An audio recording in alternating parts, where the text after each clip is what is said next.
கரு சிவனேதுரை சந்திரகாந்தன் ஷவுகி தலைவர் அவர்களே, நேற்று மட்டக்களப்பு பாராளுமன்ற உறுப்பினர் நான் இல்லாத நேரத்திலே கௌரவ சாணக்கிய ராகுல ராஜபுத்திரன் அவர்கள் என்னுடைய பெயரையும் தமிழ் மக்கள் விடுதலை கட்சியினுடைய பெயரையும் பயன்படுத்தி ஒரு கருத்தை சொல்லியிருக்கிறார்.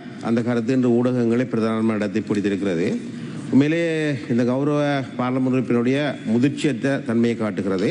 எமது மாவட்டத்திலே ஒரு பிரபலியமான பாடசாலையில் இடம்பெற்ற ஒரு சம்பவத்தை கொண்டு வந்து பாராளுமன்றத்திலே பேசி தனக்கு அரசியல் லாபம் தேட முனைவதை கேட்டு நாங்கள் கவலை அடைகிறோம்.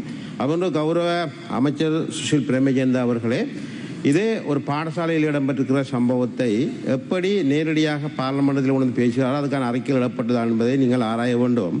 அதில் முக்கியமாக தலைமை தாங்கும் தலைவர் அவர்களே, தொடர்ந்தும் இந்த பாராளுமன்ற உறுப்பினர் எங்களுடைய சம்பிரதாயங்கள் எல்லாம் மீறுகிற அடிப்படையிலும் குரோதத்தை ஏற்படுத்துகிற வகையிலுமே தொடர்ந்தும் அவருடைய கருத்துக்களையும் பார்லமெண்டத்தை வழிநடத்தி வருகிறார். இது ஒரு மிகப்பெரிய வருந்தக்கூடிய விடயமாக நான் பார்க்கிறேன். முக்கியமாக இந்த சம்பவத்திலே எம்ஐஎம் இழுத்து எங்களுடைய கட்சியை இழுத்து ஒரு பெரிய பிரச்சனை போல காட்டுகிறார். உங்களுக்கு தெரியும், மட்டக்களப்பு மாவட்டத்தில் நான் 67,000 வாக்குகளை பெற்றேன். 67,000 வாக்குகளை பெறுகிற பொழுது அதிலே வைத்தியர்கள் இருப்பார்கள், கல்வியாளர்கள் இருப்பார்கள், பாடசாலை ஆசிரியர் இருப்பார்கள்.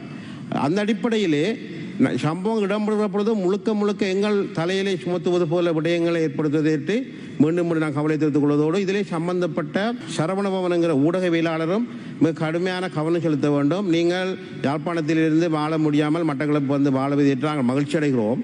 நீங்கள் இங்கு தொழில் செய்து கொள்ளுங்கள். உங்களுக்கு தேவையான போல ஊடகங்களை பயன்படுத்தி கொண்டு நீங்களும் தமிழரசு கட்சியினுடைய வீழ்ச்சியை வளர்த்தெடுப்பதற்கு பாடுபட வேண்டாம். அல்லது இங்கே ஒரு பயங்கரமான பூதாகரமான விஷயமாக இதை காட்டி நீங்கள் வெளிநாடுகளுக்கு தஞ்சமடைவதற்கான சந்தர்ப்பங்களை உருவாக்கி மீண்டும் நாட்டிலே ஒரு அச்சுறுத்தல் இருப்பது போல ஒரு விடயங்களை சோடித்து விட வேண்டாம் என்று இந்த இடத்திலே கூறிக்கொள்ள விரும்புகிறேன். ஆகையால் கௌரவ சபையோடு நான் வேண்டிக் கொள்வது என்னவென்றால், சிறப்புரிமைங்கிற போர்வையிலே மறைந்து கொண்டு சாதாரண பாடசாலை நிர்வாகங்களுக்கும் அரசு நிர்வாகங்களுக்கும் அச்சுறுத்தல் விடுகிற வகையிலையும் போலீஸ் திணைக்களத்தை வற்புறுத்த விடயங்களை கையாளாமல் சாதாரணமாக இலங்கையில் அமலாக இருக்கிற சட்ட விதிமுறைகளுக்கு அமைவாக நீதிமன்ற நம்பிக்கையோடு கௌரவ பாராளுமன்ற உறுப்பினர்கள் நடந்து கொள்ள வேண்டும் என்பதை கேட்டுக்கொள்கிறேன்.